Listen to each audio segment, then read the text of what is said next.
Okay, now let's start talking a little more about photosynthesis. So we'll be talking about the light reactions in this video segment. Um, and in general, photosynthesis is typically divided, sorry about that, into two sets of reactions. So first are the light reactions, which we'll be talking about now, which convert light energy or solar energy into chemical energy. And then the carbon reactions, which use that chemical energy to actually fix CO2 or to incorporate CO2 into new material inside the plant. These are referred to as carbon or dark reactions because they don't directly rely on light in order for them to happen. They can happen without any light.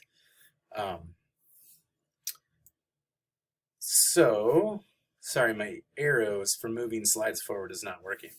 I think of CO2 as actually having three sets of reactions, and your book kind of takes this approach as well, where we have the light reactions, and then we have the CO2 supply for the carbon reactions.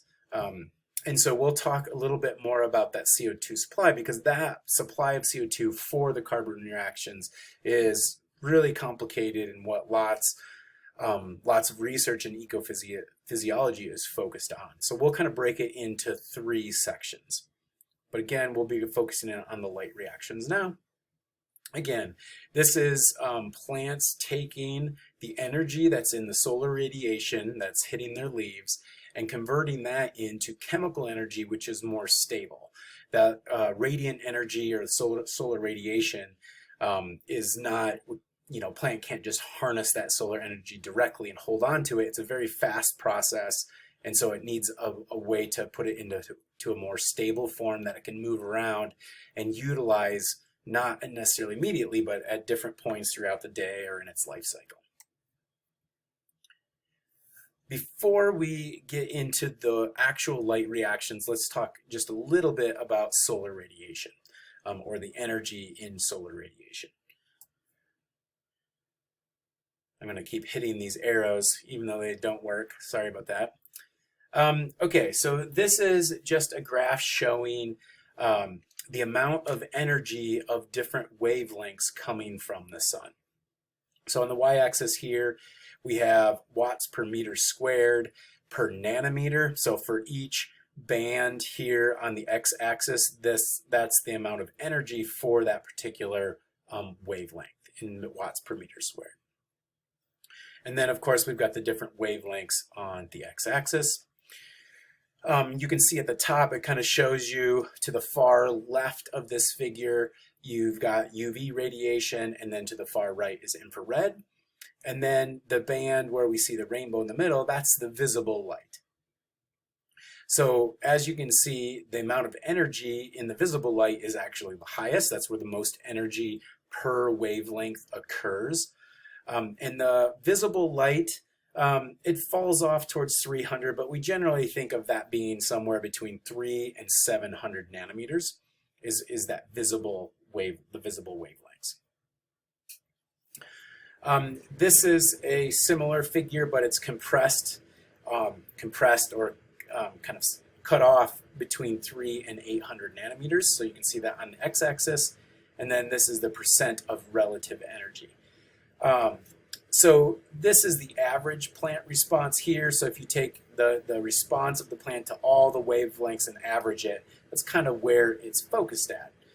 But that's not really where plants are utilizing the energy. So this is the amount of energy in the wavelengths, kind of like the last figure, and we see two humps. One towards the shorter end, closer to 400, and one somewhere between 600 and a little higher wavelengths, but around 600. Are kind of two peaks.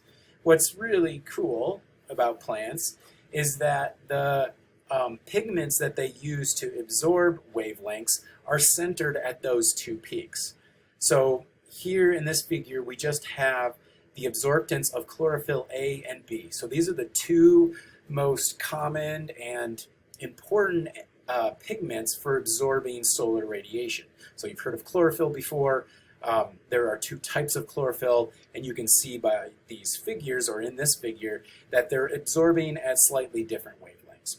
But in general, they're both have a lot of sensitivity, somewhere between 400 and 500 nanometers, where that first peak is, and somewhere between 600 and 700 nanometers, where that second peak is. So, you know, the pigments have adapted to capture the highest amount of energy that's coming in from the sun.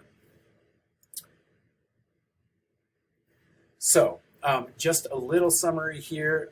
Plants are absorbing light somewhere in that visible spectrum. So I said the visible is between 300 and 700. That's generally where plants are absorbing the energy from the sun. And remember, it was focused a little bit more between 400 and 500 and 600 and 700 nanometers. But this band between 300 and 700 nanometers is what we refer to as photosynthetically active radiation. That's the radiation that actually triggers photosynthesis, and we refer to that as PAR. So this acronym here on the left, we'll use PAR a lot. I'll use PAR a lot more than actually saying the whole phrase, because I will just stumble over myself and it won't be pretty. Oops. Hold on. The units we use for PAR are micromoles of photons per meter squared per meter squared per second. Generally, we're thinking of that as per meter squared of leaf area, because we're thinking about plants, and then for every second, that's how many photons would be hitting a certain amount of leaf area. And again, that peak absorptance is kind of between those two bands I showed you. As I mentioned, mainly the most important pigments are chlorophyll A and B, and these are most sensitive at the most abundant wavelengths, or where the energy is most abundant. I have this picture of this little sensor down here just so you have a little visual for how we measure PAR, or photosynthetically active radiation. So this is one particular sensor. This is about 1 inch high and about 1 inch in diameter. So it's a pretty small little sensor. It has a filter on the top here. This white filter filters out all of those wavelengths outside of 300 and 700. So it's only getting the wavelengths that trigger photosynthesis. And then this would generate a voltage signal. And so the more PAR coming in and hitting the top of the sensor, the higher the voltage. And so we can read that voltage, and then because it's calibrated, we know what that PAR value is. So it's a very simple mechanism to measure PAR, and it's a fairly common measurement that we have at different field sites. Okay, so this PAR coming in and hitting a leaf, there's kind of two fates of that solar radiation, there's multiple fates, but I want to break that radiation down into incident radiation and absorbed. So incident is what's just hitting the leaf surface, all right? So this sensor that we saw here, this is measuring incident radiation. So it's how much actually hitting the leaf surface, but not all of that is actually getting into the leaf and being utilized as part of those light reactions. So some of that is going to be absorbed, but some of it's reflected before it even enters the leaf, and so wouldn't penetrate inside the leaf. And then some of it's just transmitted and passes right through the leaf.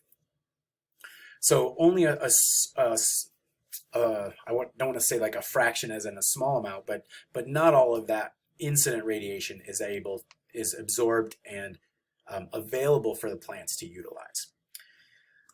So then absorbed light is the amount of light absorbed by an object or by a leaf in this case, and it is for any man-made object, it's always less than incident radiation. We haven't created anything yet that's what would be called a perfect black box that would absorb everything. So let's think about the absorbed light for just a second. There are 3 fates of the absorbed light. So we hope that lots of that goes to drive photosynthesis. And again, we'll talk about those reactions here in just a second. If that radiation isn't used for driving photosynthesis, it can create heat in the leaf, and so this can become a big problem when you have really high light intensities in certain areas that can create a lot of heat, or fluorescence. And fluorescence is when the absorbed radiation is re-emitted but at a different wavelength. So if it comes in at 300 nanometers, it's somehow it's having some reaction in the plant that then changes its wavelength and it's re-emitted at, say, 340 nanometers or something like that. And we're going to talk about fluorescence and how we can use this as a tool in a couple weeks.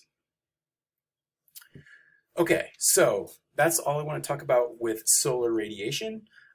Next, we'll get into more of those light reactions and where they're occurring and what some of those important steps are.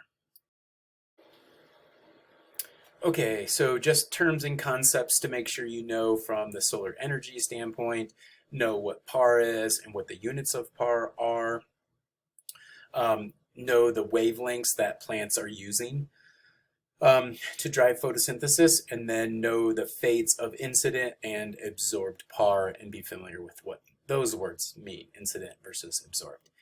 Once you know those things well, we're good to go with solar energy, and we can talk more about the light reactions.